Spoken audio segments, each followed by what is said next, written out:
Bom dia, irmãs e irmãos. Vamos dar início à nossa aula. Fazendo uma oração.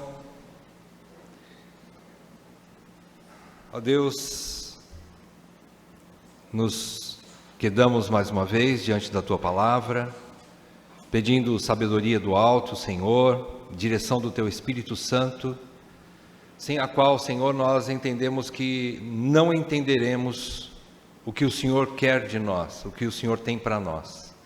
Por isso pedimos, Pai, que o Senhor nos guie nesse estudo, também na pregação logo mais, para que sejamos edificados, fortalecidos, conhecedores da verdade e não só conhecedores, não meros ouvintes, mas praticantes dela. Ajuda-nos, Senhor, a vivermos isso dentro dos nossos lares, para a Tua glória e para o fortalecimento da igreja, Pai. Pedimos em nome de Jesus. Amém, Pai. Amém. Irmãos, vamos dar continuidade então a esse nosso estudo, Famílias Fortes, aula 3 agora. Nós já vamos entrar então naquele livro que foi proposto para a gente estudar, o capítulo 1 do livro A Bíblia e Sua Família. Nesse capítulo 1, nós vamos estudar sobre a plenitude do espírito e vida familiar. Nesse capítulo 1, que na verdade é uma parte do capítulo 1, tá? Nós não vamos conseguir esgotar todo ele hoje. O que nós já vimos nas duas primeiras aulas? Na primeira aula, nós vimos que o pai é o exemplo maior de relacionamento com Deus e também de obediência às leis de Deus dentro de casa. Nós estudamos Deuteronômio 6, de 1 a 9, vimos a importância de termos uma referência dentro do nosso lar, ou de sermos uma referência, você que é pai, você que é homem, né? De ser a referência dentro do lar de uma vida cristã. Estudamos então Deuteronômio 6, de 1 a 9, mostrando que não só o pai ensina de forma somente verbal ou somente teórica, mas ele é a própria prática daquilo que ele ensina dentro da sua casa. Na aula 2, nós vimos que existem responsabilidades que são compartilhadas. Apesar dessa primeira aula nós vermos que o pai é o exemplo maior, na segunda aula nós vimos que os filhos também têm responsabilidades quanto à obediência. Vimos Ezequiel 18, de 1 a 20, onde estudamos que os pais não levam a culpa dos filhos, nem os filhos a culpa dos pais. Cada alma dará conta de si. Então as responsabilidades são compartilhadas, existe tanto responsabilidade dos pais quanto dos filhos. Hoje nós vamos ver então nesse primeiro capítulo do livro do Dr. Augusto Nicodemos e da sua esposa Minka, nós vamos ver a dinâmica ou o segredo de famílias bem-sucedidas, tá? Só para a gente trazer à memória, a gente entende que a família é uma instituição divina, e por ser então uma instituição divina, ela é o esteio da igreja e da sociedade em geral. Quando Deus formou lá o primeiro casal, né, Adão e Eva, lá no Éden, então ele já instituiu ali o casamento e, por consequência do casamento, a família, não é? Então a família passa a ser o esteio de toda a sociedade, toda a esfera de relacionamentos humanos. A família é a base fundamental. E por ser então uma instituição divina, só Deus nos capacita a termos famílias, igrejas e uma sociedade sadias. Somente em Deus é possível nós termos esse tipo de família, não é?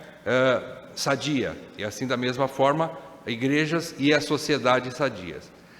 Quando nós falamos em família bem-sucedida, existem 4 alertas que o Dr. Augusto nos coloca nesse livro. Primeiro, ser um cristão verdadeiro não é garantia de que o casamento e a vida familiar darão certo.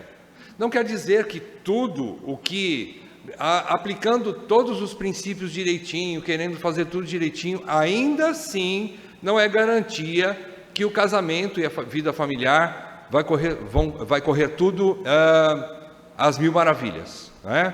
Não é garantia. Então, como diz John Piper, nós vamos já começando a estourar balões da ingenuidade logo no início do nosso estudo. da inocência, né? Achar que por ser cristão, então tudo vai dar certo. Não, primeiro ponto não é garantia. Não quer dizer também que por causa de não ser garantido, eu não vou fazer nada. Então deixa a coisa correr, não tenho compromisso com nada. Não. Nós não somos chamados para isso, né? Nós somos chamados para fazer a vontade de Deus e obedecer os princípios de Deus. Tá? Segundo lugar, o segundo alerta: ser cristão comprometido com os padrões bíblicos pode trazer dificuldades ainda maiores no casamento. Colocar a nossa vida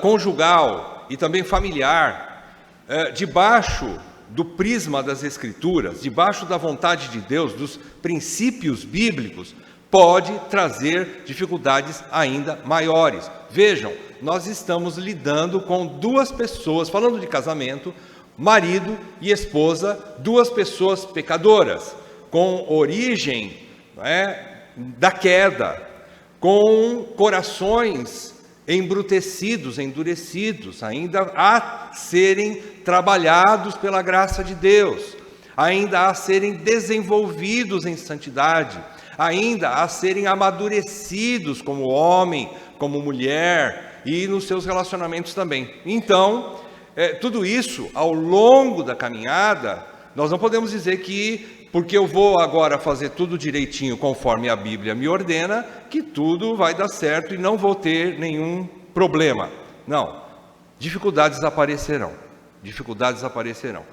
Também não é motivo para eu desanimar, não, mas pelo contrário, as dificuldades mostram que realmente estamos no caminho, porque nós estamos num mundo hostil contra a nossa fé e contra os princípios de Deus. E toda vez que nós queremos colocar em ordem a nossa desordem, nós vamos enfrentar problemas, tá? Nós vamos ter dificuldades. Em terceiro lugar, o terceiro alerta que o Dr. Augustus coloca é que o casamento e a criação de filhos não são assuntos separados de nossa fé. Nós estamos falando para um povo crente, estamos falando para cristãos. Então, nós precisamos entender que se Deus, o nosso Deus, o Deus dos cristãos, que estabeleceu o casamento e, por conseguinte, a família, então nós precisamos entender que é dele que eu tirarei todo o sustento para a edificação da minha família e do meu casamento. Então, o casamento e a criação de filhos nunca, jamais foram separados da nossa fé. Nós precisamos entender que é através dos conceitos que nós aprendemos na igreja, através dos conceitos bíblicos, através de teologia, que nós podemos edificar as nossas famílias, nossos casamentos e criar os nossos filhos, ok? Então não é um assunto separado da nossa fé. Em quarto e último lugar, o quarto alerta é que o conceito bíblico de casamento é único e diferente de todos os demais. Não adianta você, eu como cristãos, estarmos comparando. Por exemplo, eu aprendi na igreja que esposa deve se sujeitar ao seu marido como a igreja está sujeita a Cristo. Um exemplo, não é? Pegar um ponto. Mas os psicólogos, os mestres, os universitários, os estudiosos, as pessoas que dão aconselhamento, que não são cristãos, eles dizem coisas diferentes. Aí você vai ter que escolher o que você quer na sua vida. Ou você quer entrar dentro dos princípios de Deus, ou você vai ficar com os princípios do mundo. Só que eu já te adianto que, se foi Deus que instituiu a família e o casamento, é dele que você tem que buscar todo o seu aconselhamento. Então, todo conceito, os demais conceitos sobre casamento que não estão contidos nas Escrituras, não funcionam. Não funcionam. Eles vão até um certo ponto, mas o objetivo central nosso como cristãos, que é glorificar a Deus através do nosso casamento, através das nossas famílias, nós nunca, jamais conseguiremos com o aconselhamento da minha professora lá da universidade, o aconselhamento do meu psicólogo não cristão, o aconselhamento da minha mamãe que não é crente. E isso não funciona para nós.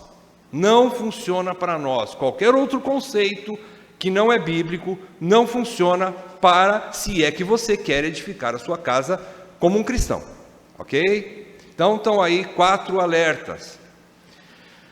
A família no contexto do Espírito. O primeiro ponto que nós veremos hoje é a família no contexto do Espírito, no contexto do Espírito Santo. O relacionamento familiar deve ocorrer no contexto ou na dinâmica do Espírito. Diz o doutor Augustus que, como nós já vimos, é necessário, já que o casamento é uma instituição divina, nós precisamos entender que, novamente, repetindo o que eu já disse, é só Deus que tem princípios que funcionam para ele, para o casamento, ok? Então, o casamento, o relacionamento familiar deve ocorrer nesse contexto, nessa dinâmica, na direção, e não só na direção, mas também na operação do Espírito. Aí você já tira uma conclusão bem óbvia, né? Se você é casado com alguém que não é crente, você não está seguro nessa situação. O que acontece? Você já entende que se um dos lados não tem o Espírito, você vai ter problema. Você vai ter problema. Ok? Então, na dinâmica do Espírito Santo. Antes de instruir antes de instruir esposas, maridos, pais, filhos, sobre seus deveres mútuos, Paulo tem em mente que isso só se dará num ambiente bíblico e profundamente espiritual. Eu quero que você abra sua Bíblia no capítulo 5 de Efésios, capítulo 5 de Efésios, deixa aberto aí a sua Bíblia, capítulo 5 de Efésios, é o texto que vai conduzir o nosso estudo nessa manhã, a partir do versículo 15, tá? Até o versículo 21, Efésios 5, de 15 a 21.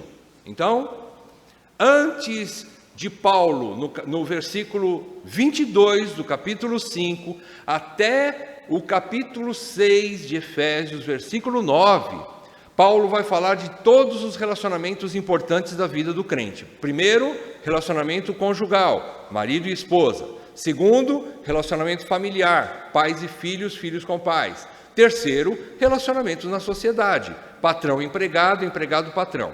Só que antes de ele mostrar esses princípios, como um patrão faz para se relacionar com um funcionário, como o marido faz para se relacionar com a esposa, e aí os demais relacionamentos, antes disso, ele mostra que nós precisamos do Espírito e sua palavra, que é a mesma coisa, para sermos conduzidos.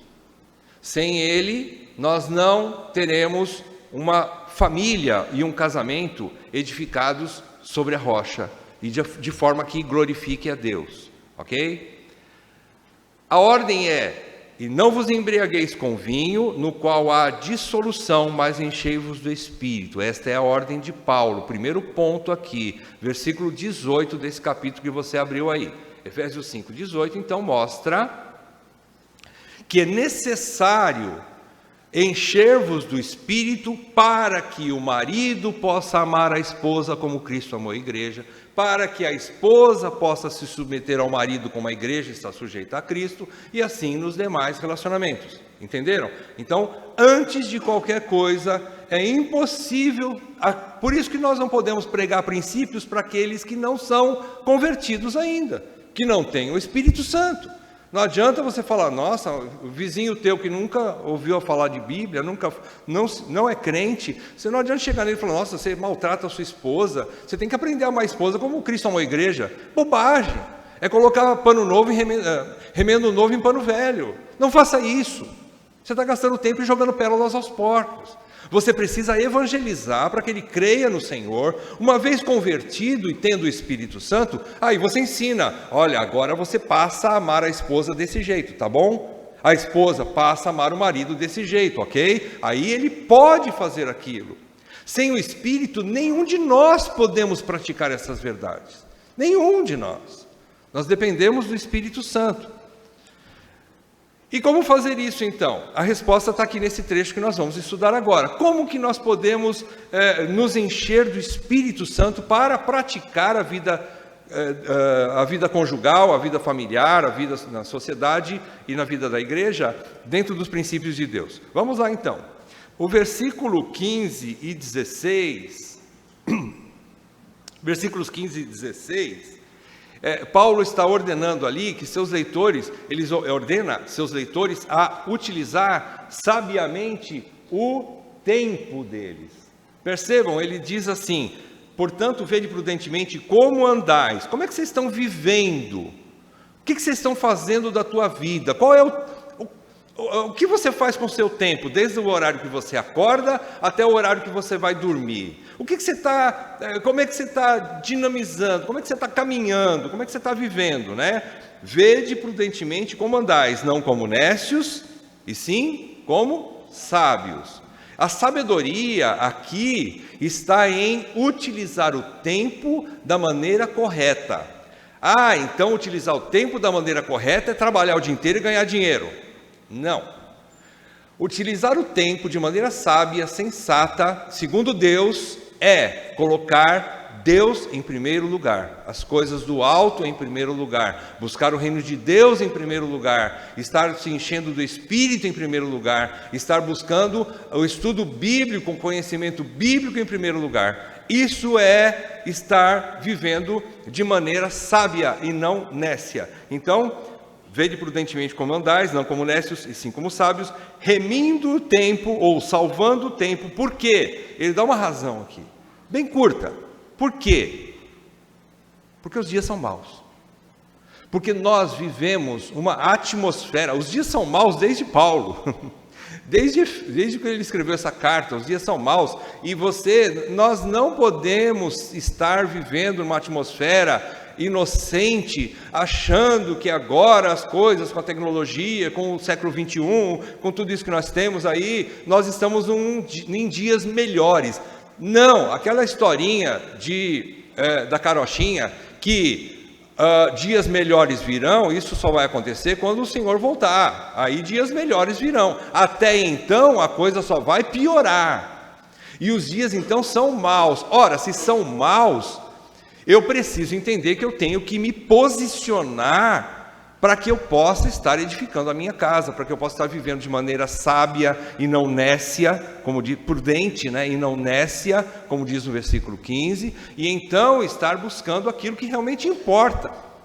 Eu não estou dizendo aqui que nós vamos parar de trabalhar para ficar estudando a Bíblia o dia inteiro, não é isso que eu estou querendo dizer. Eu estou querendo dizer para você que existe tempo para tudo, e você precisa buscar as coisas que são mais importantes do que aquilo que parece mais urgente.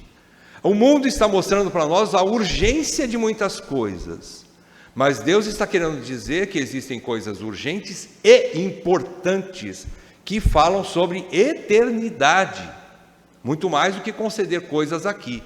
A gente fica pensando: eu preciso correr, eu não sei o dia de amanhã, as eleições estão chegando, eu não sei qual o resultado de tudo isso, então eu preciso guardar dinheiro para que meu filho possa fazer uma faculdade amanhã, para que eu possa ter uma casa maior, para que eu possa estar garantindo um dinheiro para que ninguém venha usurpar aquilo que eu tenho, e a gente pensa que isso é estar garantindo o futuro da gente aqui agora. Não, o Senhor diz que isso não é estar buscando tesouros nos céus. Isso é estar colocando as coisas aqui. Eu preciso ter prudência com as coisas daqui e agora, sim. Mas eu também preciso entender que minha esposa e meus filhos precisam de mim como um líder espiritual dentro da minha casa. Minha esposa e meus filhos precisam entender que... Eu preciso entender, melhor, né? Que a minha esposa e meus filhos precisam mais do evangelho do que do arroz com feijão. Eles precisam comida, sim. Mas e a eternidade deles? Fica por conta de quem? As coisas, irmãos, não acontecem no rumo do mundo, sozinho. Eu vou deixar a coisa aí e uma hora a coisa se ajeita sozinho. Não, isso nem o Big Bang aconteceu. Não, as coisas não acontecem aleatoriamente, sem direção de nada. Deus nos deu inteligência, por isso que Ele fala que nós temos que ser prudentes, porque somos nós que vamos colocar ordem nisso tudo. Cabe a nós nos posicionarmos, tomarmos né, uma postura cristã para nós estarmos buscando a edificação da nossa casa. As coisas não vão acontecer à toa, sem uma direção. E Deus nos colocou nos colocou como diretores, né, para nós dirigirmos todas as coisas dentro da nossa casa. Então isso é ser sensato, é ser prudente, é remir o tempo, porque entendendo que os dias são maus. Versículos 17 e 18, Paulo mostra a capacitação para a vida cristã. Qual é a capacitação que Paulo fala? Em primeiro lugar, a capacitação está óbvia aí no versículo 17. Ele diz assim: por esta razão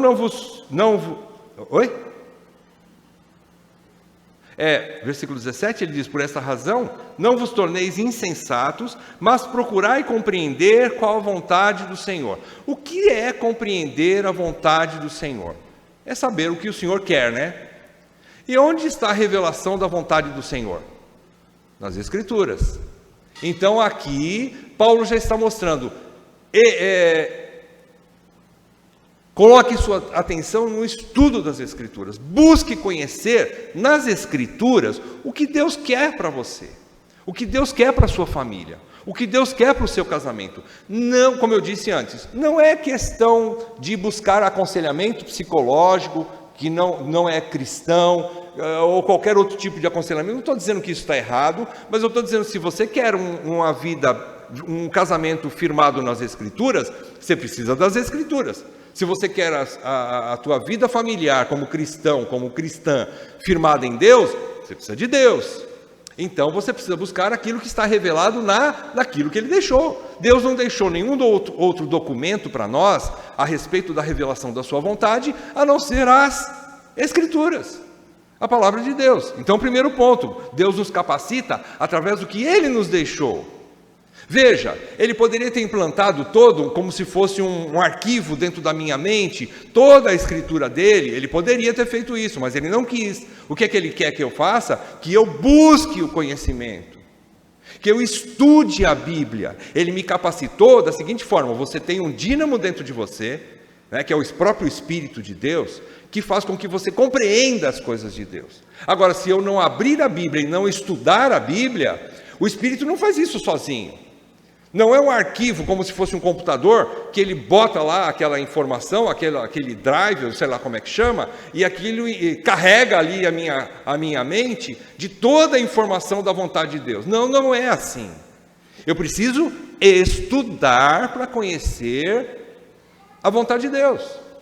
A Bíblia, estudar a Bíblia para conhecer a vontade de Deus. Então, primeiro ponto, Deus nos deixou a sua palavra, é através das Escrituras, né? Deixando a insensatez, ou seja, a insensatez é gastar tempo com outras coisas, né? É estar utilizando o tempo de maneira insensata, é estar achando que a Bíblia vai entrar para dentro da minha cabeça sozinha, só de eu olhar ela lá aberta no Salmo 90, todo dia lá perto da televisão, e aquilo lá, automaticamente, aquilo, né, misticamente vai entrar para dentro da minha cabeça. Não acontece isso, tá? Você tem que pegar e ler de Gênesis a Apocalipse, estude. A igreja está aqui para dar esse apoio para você. É através da igreja que nós conhecemos, junto com todos os santos, toda a vontade de Deus, né? Segunda capacitação está em esvaziar-se da dissolução, que está aí no versículo 18, né? Esvaziando-se da dissolução ou do vinho. Ele usa o vinho aqui como algo que tira a sensatez, que tira a maneira de estar sóbrio. O vinho tira a sobriedade. Então, deixando a dissolução. A dissolução aqui significa libertinagem ou vontade da carne.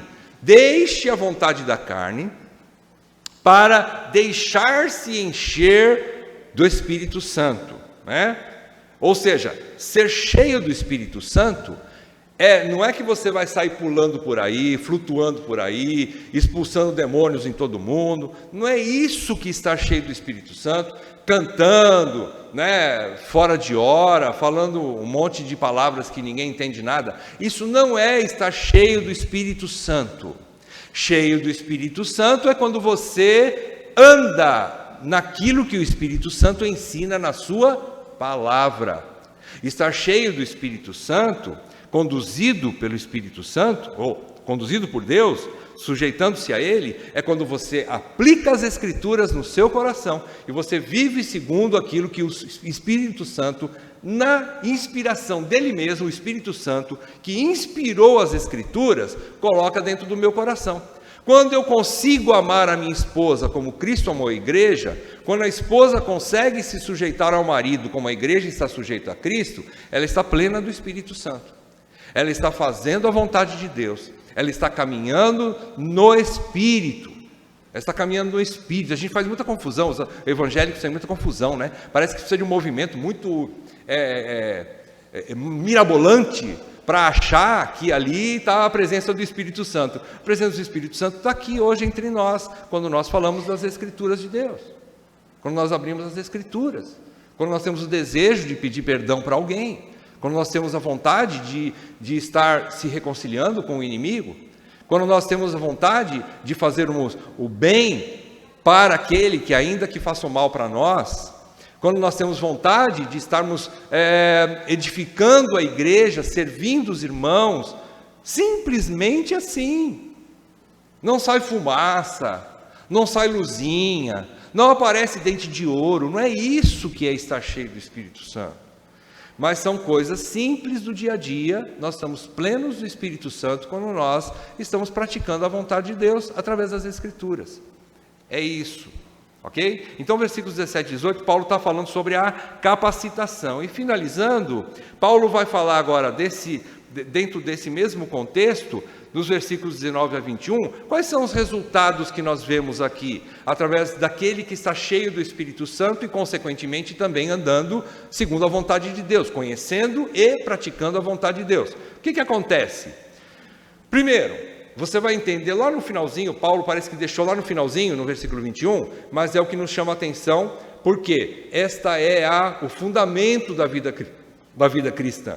Cristo é o comandante geral. Olhemos para as Escrituras, o Dr. Augustus, nesse livro, ele propõe o seguinte: vamos olhar para a vida familiar, a vida cristã no geral, familiar e igreja, como um grande exército. Todo grande exército, nós sabemos que ele tem ordem e decência, tudo é organizado. E eles têm também um comando que coordena todas as coisas, poderíamos chamar de cabeça. Então, em primeiro lugar, Cristo é o meu comandante geral. Eu, como marido, saio de cena como o centro do mundo e tudo tem que girar em torno da minha vontade, toda a minha vontade tem que ser feita, eu saio do centro da minha vida e Cristo passa a ser o centro da minha vida. Isso é ter um comando geral maior. Comando geral, né? Comando. Cristo, ele é o meu cabeça. Não é a minha esposa. Não é o meu marido, o meu maior alvo.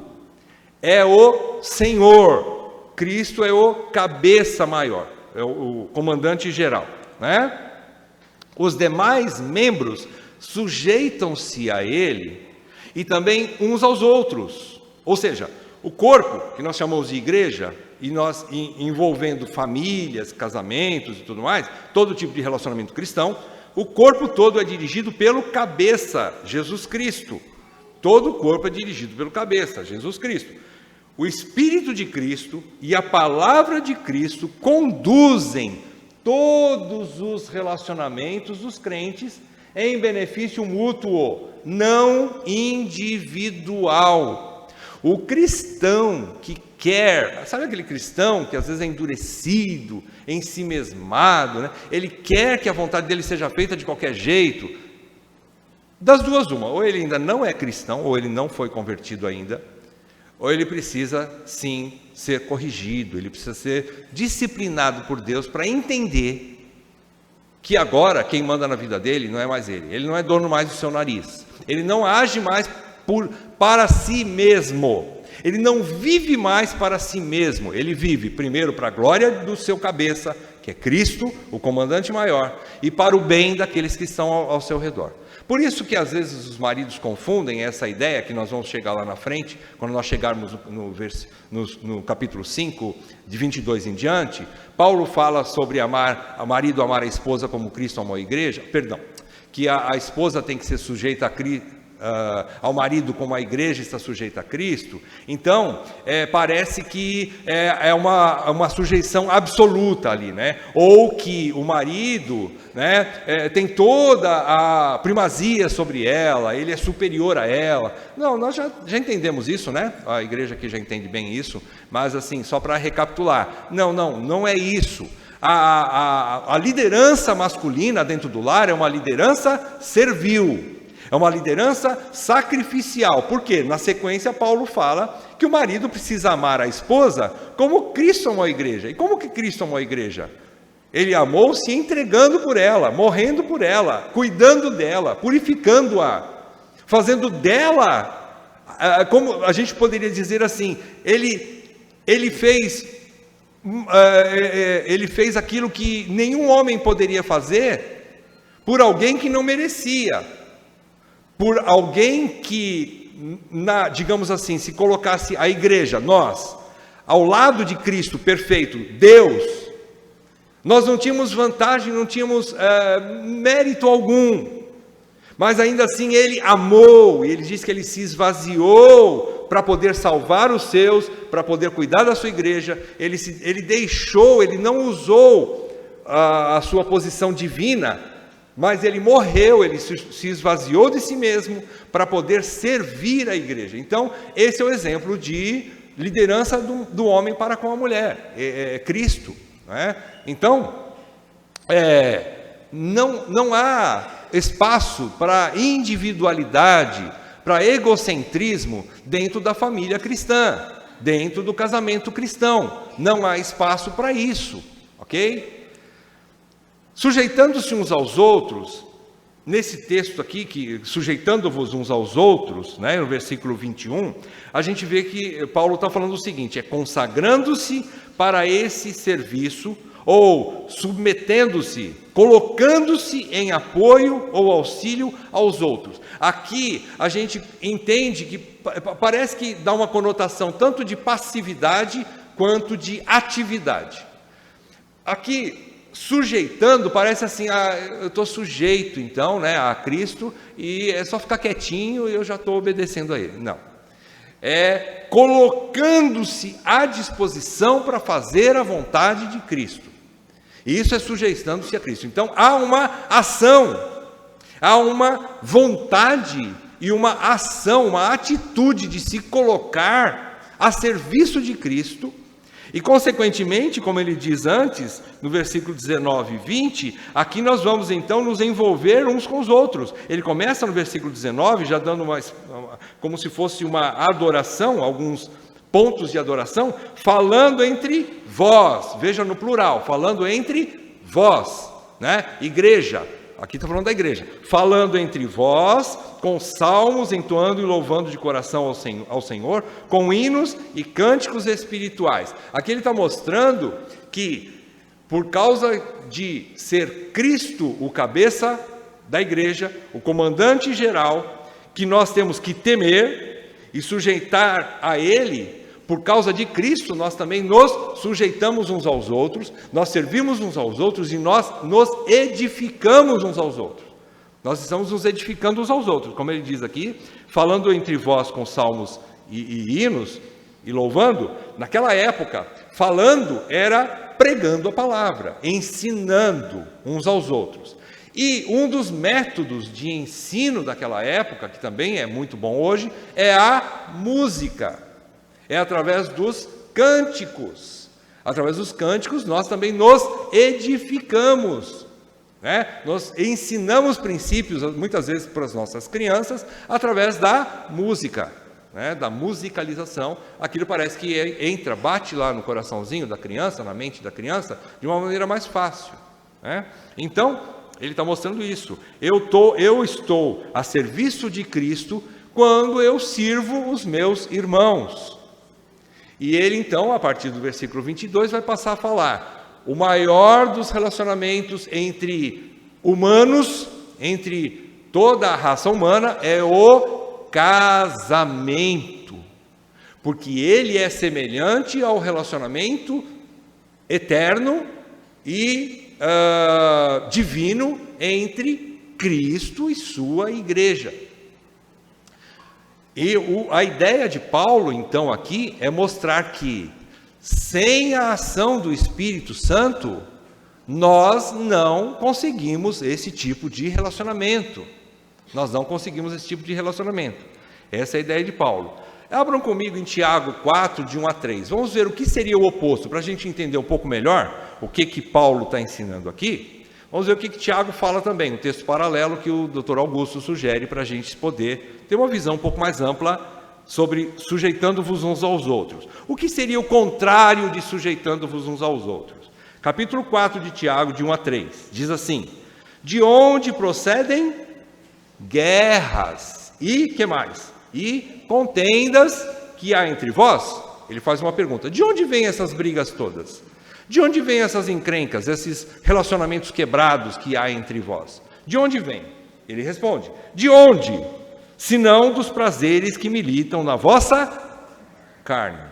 Aqui ele está querendo dizer o seguinte: enquanto você quiser fazer a vontade da sua carne, aqui é a sua carne, é o meu eu. Enquanto você quiser que o eu esteja em evidência, vai ter guerra, vai ter briga, vai ter contenda. É ao contrário do sujeitando-vos uns aos outros, colocando o outro em primeiro lugar. Aqui é colocando o eu em primeiro lugar. Enquanto eu coloco o eu em primeiro lugar, a minha vontade, vai ter guerra, vai dar problema, né? Versículo 2: cobiçais e nada tendes, matais e invejais e nada podeis obter, viveis a lutar e a fazer guerras, nada tendes porque não pedis, pedis e não recebeis, porque pedis mal, para esbanjardes em vossos prazeres. Então,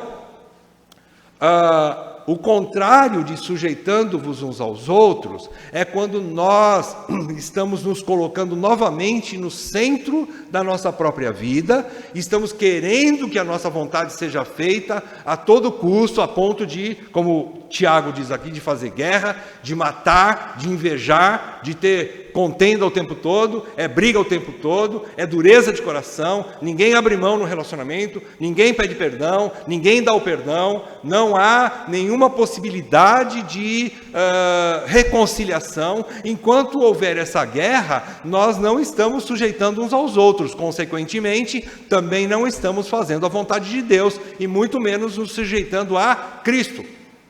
O temor de Cristo passou longe. Enquanto há guerras e contendas, o temor de Cristo está ausente daquele relacionamento. Porque um dos pontos está endurecido, ou os dois às vezes. Está endurecido e não há reconciliação, não há perdão, não há uma maneira de estar consertando aquilo que está quebrado. Então, esse é o oposto de sujeitando-vos uns aos outros, é quando há contenda entre vós. Paulo chega a dizer aos coríntios, quando há contenda entre irmãos e um litígio, né, um irmão lesou o outro e tal, ele fala, em primeiro lugar, não há um sábio dentro da igreja para resolver o problema, antes de buscar o juizado civil, né? Não tem. E depois ele diz assim, já é completa vergonha ou ponto de tristeza haver contendas entre vós. Já é derrota ter brigas entre vós. Já é derrota, né?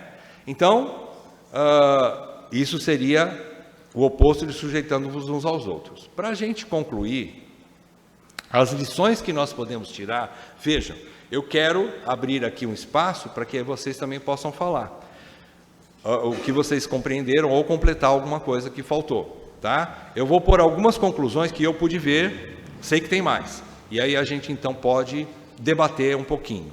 Primeiro, a lição que a gente aprende logo de cara é que ser cheio do Espírito Santo é diferente de ser cheio de si mesmo.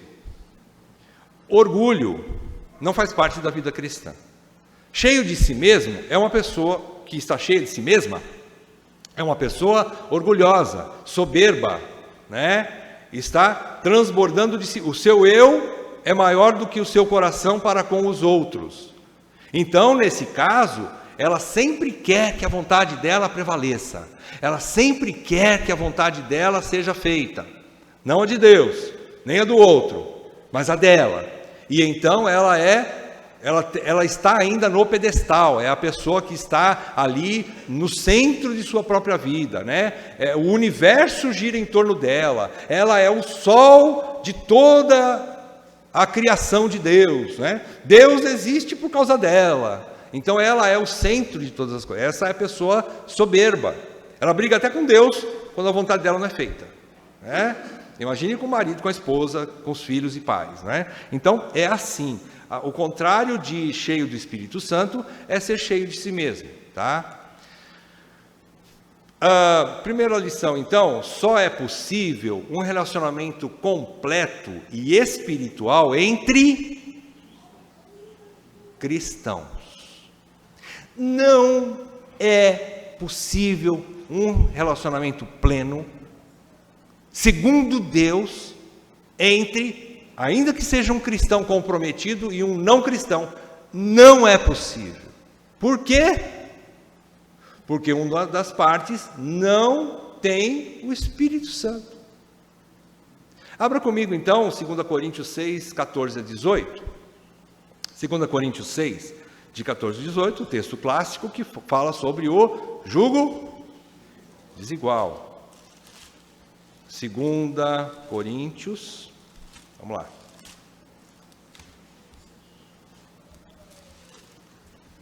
6, 14 a 18.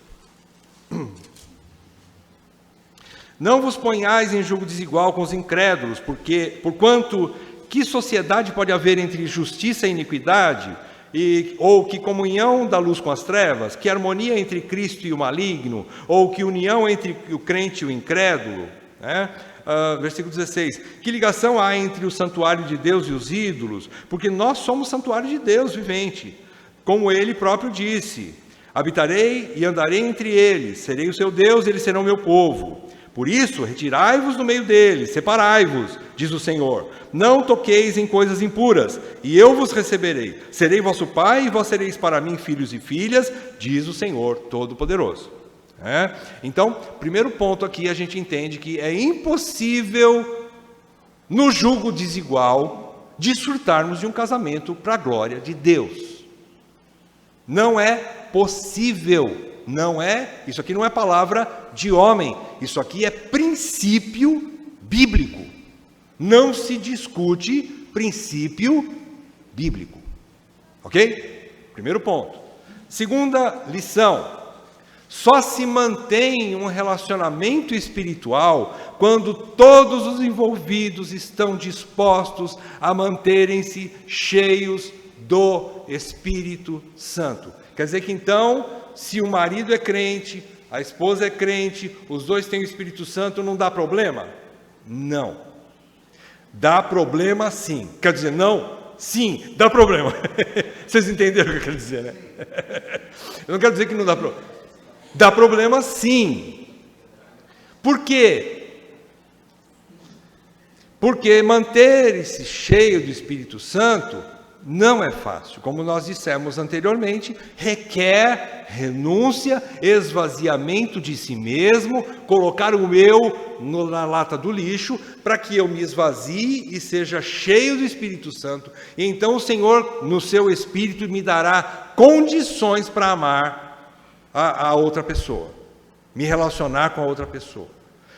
Isso acontece, ou seja, os relacionamentos mesmo entre cristãos, acontecem problemas, acontecem quebras no relacionamento, quando uma das partes se endurece. Eu quero que você abra Efésios 4:30, está aí pertinho do texto que nós estávamos anteriormente, né? 4:30 diz assim: e não entristeçais o Espírito de Deus, no qual fostes selados para o dia da redenção. Para quem que Paulo está falando aqui? Paulo está falando para cristãos. Você foi selado com o Espírito Santo, mas você pode entristecê-lo. você pode entristecê-lo, né? Então ele diz no versículo 31, como é que você pode entristecer? Longe de vós toda amargura, cólera, ira, gritaria, blasfêmias e bem assim toda malícia. Joga fora tudo isso. Versículo 32. Antes, sede uns para com os outros benignos, compassivos, perdoando-vos uns aos outros, como também Deus em Cristo vos perdoou. Eu posso estragar o meu relacionamento, ainda que eu seja um crente legítimo, eu posso estragar o meu relacionamento se eu endurecer o meu coração, entristecer o Espírito Santo, deixar a carne crescer de novo dentro de mim, a minha vontade, o meu eu, e passar a ser um cara grosso, como eu sempre fui, passar a ser uma pessoa desonesta ou outras coisas assim com a minha esposa, e assim eu vou botar para baixo o meu casamento e a minha família. Eu tenho toda a condição de fazer isso. Por isso que é uma guerra entre carne e espírito dentro de nós. Todo dia há essa guerra. E eu preciso fazer de tudo para que o espírito vença. Nós vamos ver esses detalhes mais em outros capítulos mais para frente no estudo do livro. Como é que isso se dá? Né? Então, ainda entre crentes, os relacionamentos precisam ser envolvidos, entre todos os envolvidos, as duas partes, ou todos os envolvidos, precisam buscar estar em si sempre cheios do Espírito Santo. Cheios do Espírito Santo.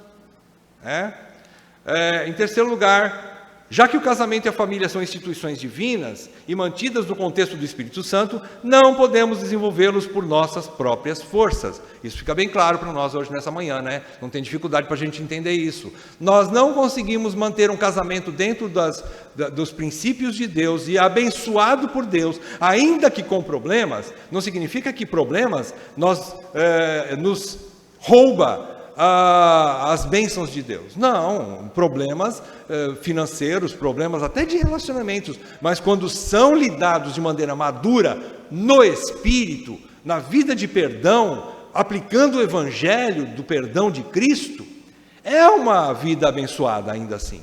Porque muitas vezes Deus está mais interessado em nos ensinar a perdoarmos uns aos outros, por isso coloca-nos junto com pessoas difíceis, para a gente se perdoar. Deus quer isso de nós, mais do que uma vidinha, entre aspas, perfeita, casamentos que não tem problemas, casamentos onde papai não briga com mamãe, nunca houve briga lá em casa. Não, é mentira.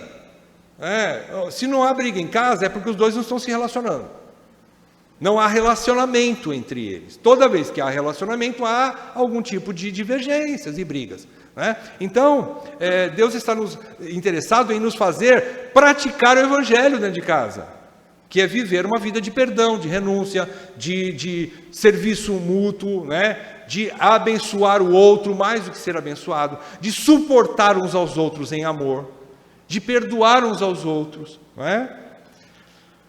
Então, nas nossas próprias forças não conseguimos. Por último, Dr. Augusto entende que, e eu também entendo assim, que a educação e cultura não bastam para fazer um casamento feliz. Existe muita gente muito bem preparada, muito bem estudada, que tem uma cultura muito boa, tem uma educação refinada, gente de sangue vermelho, gente de sangue azul, né? Sangue vermelho todo mundo tem, desculpa. Gente de sangue azul, que é a maneira como se fala quando a pessoa é nobre, né? É uma pessoa muito nobre, tem uma cultura muito boa, né? Nós perdemos uma esses dias, né? A nossa rainha. A nossa não, a rainha dos ingleses. Mas esse tipo de coisa não garante casamentos saudáveis. Ele é um cara muito bem estudado, ele é um cara culto, mas ele é um cara grosso, ele é um cara, se não for evangelho na vida dele, ele continua sendo um carrasco dentro de casa. Ele continua sendo um animal dentro de casa. Agora, existem pessoas quase que iletradas, pouco estudo, mas que têm um coração quebrantado, contrito, que é temente a Deus e que consegue edificar a sua casa e viver um casamento feliz, dentro dos princípios de Deus. Então não depende da cultura e da educação da pessoa, ok? Aí encerramos. Alguém quer comentar, apesar do tempo, para trazer mais algum ensinamento para nós?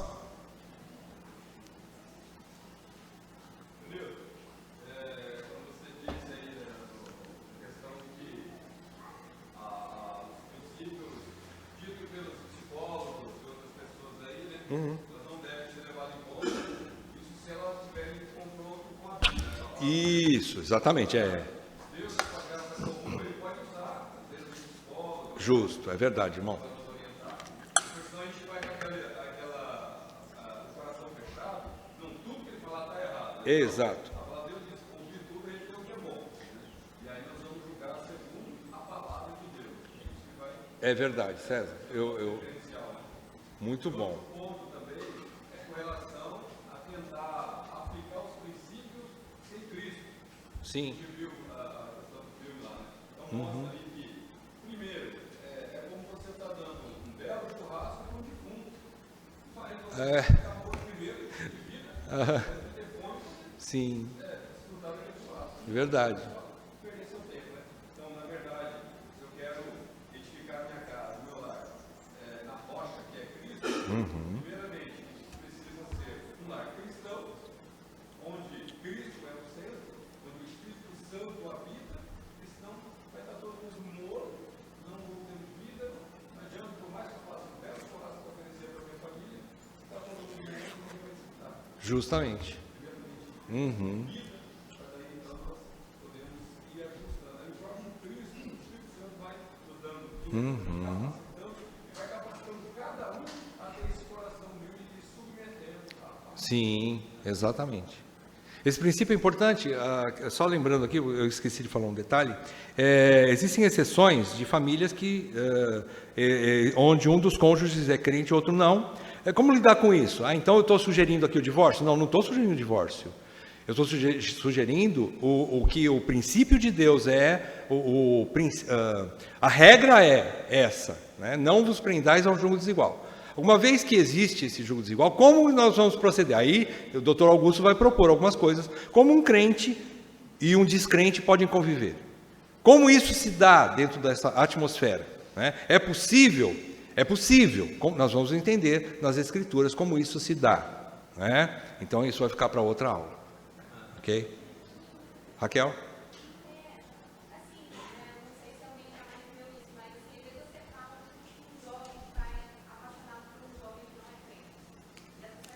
O coração fica muito endurecido, você pode mostrar esse versículo, você pode dar exemplo, e a pessoa fala, não importa o caráter, se tem isso na igreja, se é pior que todo mundo, e aí, não sei, como é que lida com isso, né? Porque é muito difícil quando a gente fala, realmente a gente vê a pessoa enveredando por esse caminho e não quer sair. Lidar, aí a gente vai ter que lidar simplesmente com o princípio bíblico, é lançar a palavra de Deus e deixar. Porque convencer o coração, só Deus pode fazer, né? Só o Espírito Santo pode convencer. Então, sim, falar o princípio, olha, não vos prendais a um jugo desigual. Agora, a decisão é sua, né? A nossa responsabilidade, até mesmo os presbíteros, os líderes, é ensinar o caminho, né? Agora, fazer com que a pessoa obedeça é por conta dela. Ela vai colher o que ela vai escolher, não é? Então,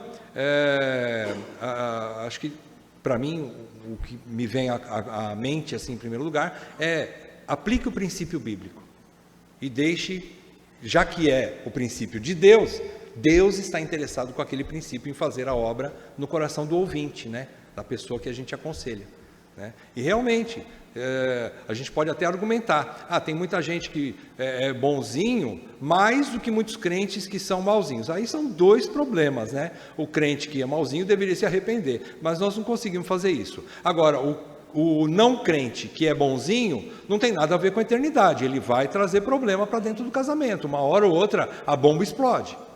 Não tem jeito de disfarçar isso, não. É o que você plantou, você vai colher, né? Então, mostrar isso para a pessoa. Olha, Deus manda não vos prender a um jugo desigual, né? Acredito que seja isso. Marcos? A pessoa que não tem o temor do Senhor, ela não é sábia.